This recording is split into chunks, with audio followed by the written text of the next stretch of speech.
Podcast Colégio Santo Antônio. Olá pessoal, tudo bem? Estamos aqui mais uma vez para uma gravação com tema de atualidades. Hoje nós vamos trabalhar com o tema Relações China e Estados Unidos.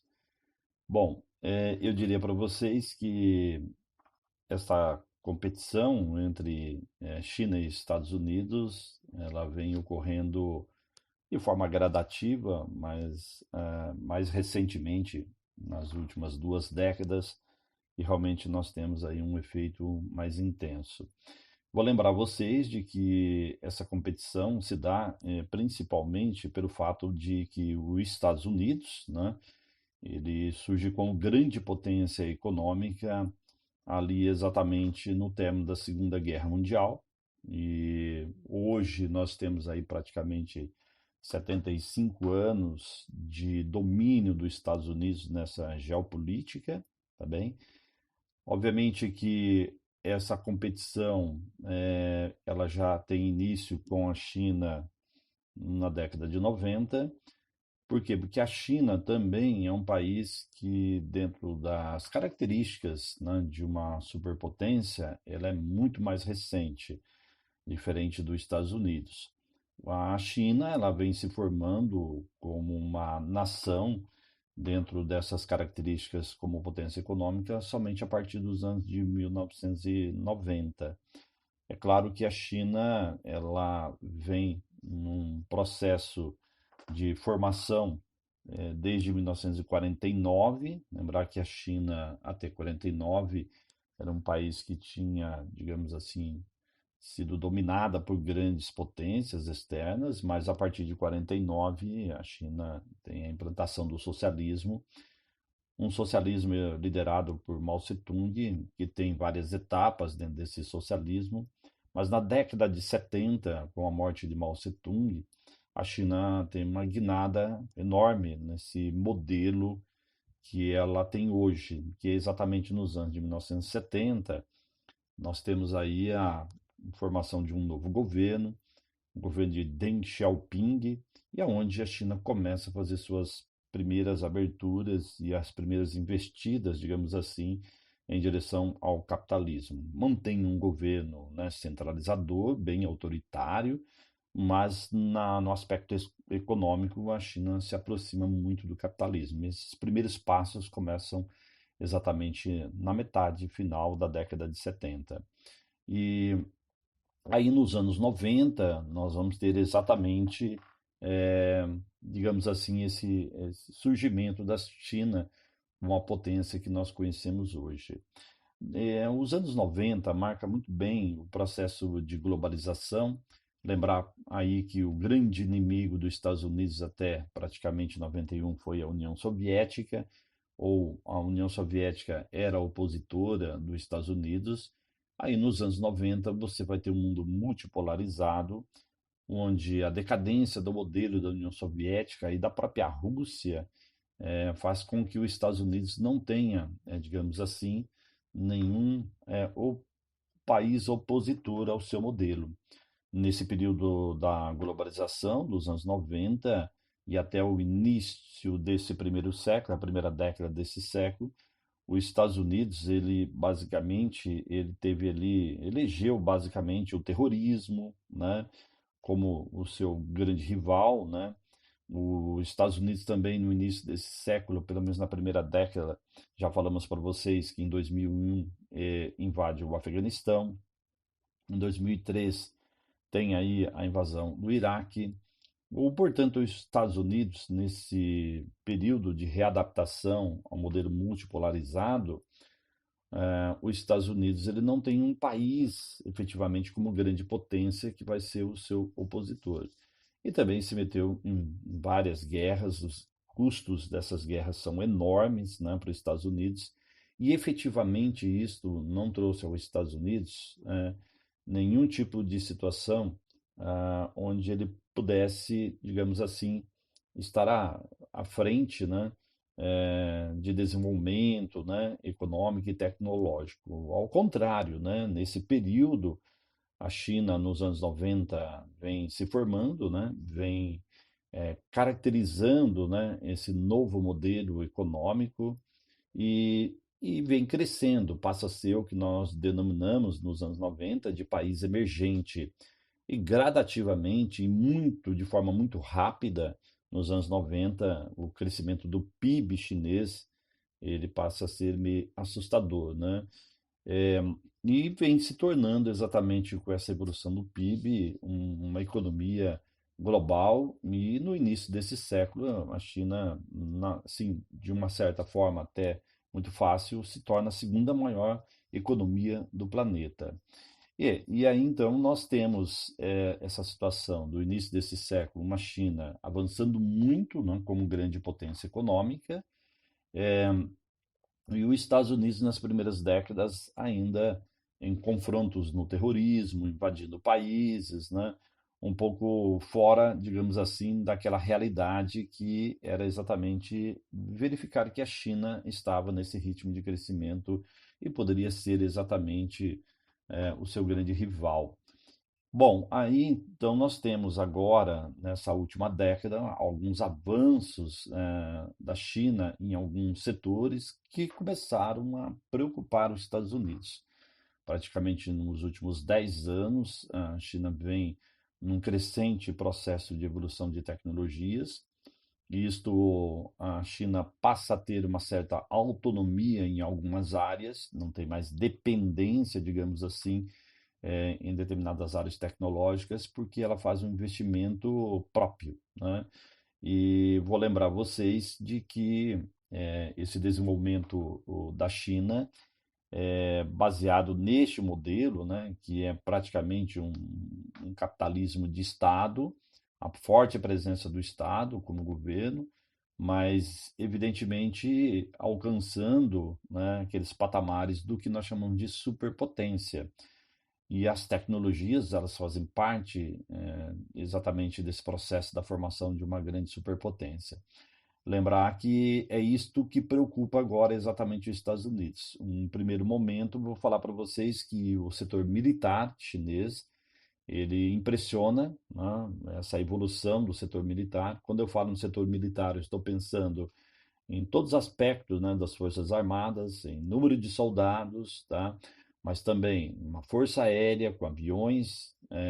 Nós temos aí, no caso, toda uma marinha, né? Toda a estrutura de Forças Armadas em números que impressionam muito. Além do mais, a China ela já desenvolveu um sistema próprio de foguetes, portanto, a China ela já tem um domínio chamado aeroespacial. Lembrar que a China já tem feitos muito assim avançados nesse setor e recentemente algo que surpreendeu muito os Estados Unidos também são chamados foguetes militares chineses que são denominados assim de supersônicos. A China desenvolveu um foguete que nem o próprio Estados Unidos possui, não tem essa tecnologia, que é, por exemplo, ele dá uma volta em volta da Terra, isto os Estados Unidos não tem, e ele consegue pousar exatamente numa determinada posição, alguns testes feitos recentemente, de alguns poucos quilômetros apenas de, digamos assim, de erro. Isto é algo, digamos assim, que, né, os Estados Unidos já está impressionado com essa tecnologia. Obviamente que um outro setor que, digamos assim, preocupa muito os Estados Unidos é a área de inteligência artificial, e os chineses vêm rapidamente dominando várias áreas da inteligência artificial. Lembrar de que questões ligadas, por exemplo, desde monitoramento, né, que os chineses têm um domínio desse setor, principalmente nas grandes cidades, eles possuem esse tipo de desenvolvimento tecnológico. Nós temos aí algumas evidências que os Estados Unidos, principalmente no governo do Trump, que foi tentar, né, inibir, inclusive banir dos Estados Unidos empresas chinesas, né, aplicativos, digamos assim, por conta exatamente de que essa tecnologia chinesa, a hipótese dos Estados Unidos seria de espionagem, tá? Então, isso preocupa muito os Estados Unidos, o avanço deles. Alguns especialistas americanos já incorporam a ideia de que essa é uma batalha perdida pelos Estados Unidos e, portanto, precisa recuperar esse terreno perdido. Inclusive, alguns especialistas de universidades americanas recomendam ao governo americano novamente reabrir as universidades americanas para atrair jovens profissionais, digamos assim, de outros países, onde possam contribuir para essas tecnologias voltarem a rapidamente terem algum sucesso nos Estados Unidos e aí sim uma competição com a China. Outra que é área que impressiona muito é a área de internet, principalmente o que nós vemos aí, que é a internet 5G, que os chineses também têm esse domínio, equipamentos, que são os mais avançados do mundo. Lembrar que a internet 5G, inclusive no Brasil, ela está prestes, né, para se fazer um leilão, e alguns países fizeram isso recentemente, que alguns países e o próprio Estados Unidos tentando, né, barrar empresas chinesas, alegando essa questão da espionagem, países como o Reino Unido também. Então, há uma situação que são tecnologias que os chineses dominam e que dificilmente os Estados Unidos vai conseguir, digamos assim, a curto prazo, alcançar essas mesmas tecnologias. Há também já de alguns anos atrás, né, a chamada guerra comercial, que foi uma tática dos Estados Unidos, principalmente no governo do Trump, que é exatamente colocar taxas, né, em produtos chineses. Os Estados Unidos importa muitos produtos de diversas partes do planeta, dos chineses também, e claro, tentar colocar taxas, algum tipo de sanção, né, a produtos chineses, para exatamente ir pressionando os Estados Unidos, outros países, que é o caso também do Brasil, de fazer o mesmo procedimento com os chineses, né? É uma situação que são tentativas, é um jogo muito comum da geopolítica americana, e inclusive alguns embargos econômicos em alguns países, não é o caso ainda da China. Então, essa guerra comercial é realmente uma situação que já está ocorrendo. Lembrar que os produtos chineses, eles conseguem entrar em países diversos do mundo, inclusive do próprio Estados Unidos, com enorme facilidade pelo fato de que são produtos de custo muito baixo. Então, eles são altamente competitivos e fica difícil competir exatamente nessa circunstância. Então, realmente é uma outra forma que os Estados Unidos têm encontrado, que é essa guerra comercial. O medo, evidentemente, é que o avanço tecnológico chinês ele possa, sim, a China ter um certo domínio em algumas áreas tecnológicas e, digamos assim, começar a ditar regras, né, no mundo, basicamente, porque nós sabemos que um país, como é o caso dos Estados Unidos, que eu falei que nós temos aí 75 anos de domínio da geopolítica mundial, desde o término da Segunda Guerra Mundial, os Estados Unidos ele ditou regras em diversas situações, não é só no âmbito econômico, né, mas também, por exemplo, no âmbito comercial, na questão cultural, né, também. E se os Estados Unidos começam a perder essa competição com os chineses começam a ditar essas regras. É a substituição de uma potência por outra, né? E dentro desse modelo, como eu falei para vocês, né, que é um chamado socialismo de mercado, né, essa adoção desse modelo onde o Estado, muito forte, poderoso, permite a iniciativa privada, mas tudo controlado. Outra área que os Estados Unidos percebe que é exatamente um avanço chinês é que a China, se sabe, questões territoriais são importantes para os chineses. Lembrar, por exemplo, que a China tem ali problemas territoriais com o Tibete, né, que anexou o Tibete na década de 1950, não pretende devolução. Tem agora uma relação recente com o Afeganistão, com essa volta do Talibã. Por quê? Porque a China pretende, digamos assim, implantar a chamada Rota da Seda ferroviária, que é ligando a China do litoral, passando pelo interior e atingindo até a Europa. Então depende dessa região aí da Ásia Central. E também a outra possibilidade de, através da região do Afeganistão, passando pelo Paquistão, chegando ao Oceano Índico, encurtando distâncias ali para a região do Golfo Pérsico, que é uma grande área produtora de petróleo.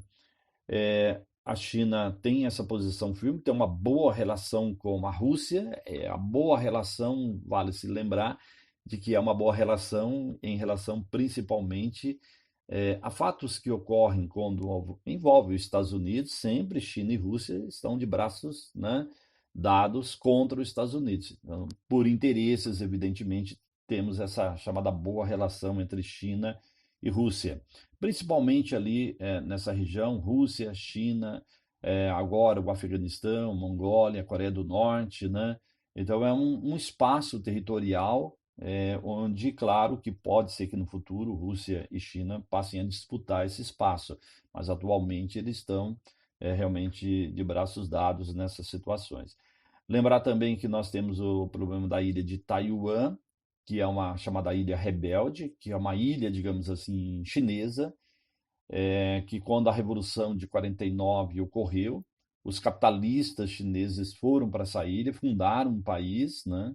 E, digamos assim, um país capitalista, mas é um território que pertence à China. A Taiwan, ou a ilha de Formosa, é meio que independente politicamente, economicamente, mas não tem o status de uma nação, porque é um território que pertence historicamente aos chineses. Mas, recentemente, algumas manobras militares da China, meio que essas manobras militares pressionando a ilha de Taiwan, porque a ilha de Taiwan pretende, claro, uma independência e os chineses já disseram que, em hipótese alguma, vão aceitar essa independência. Então, é pressão sobre a ilha. As manobras militares também são muito próximas ao território. Significa que é uma postura da China, né, em relação a uma possibilidade, digamos, de Taiwan tornar-se independente.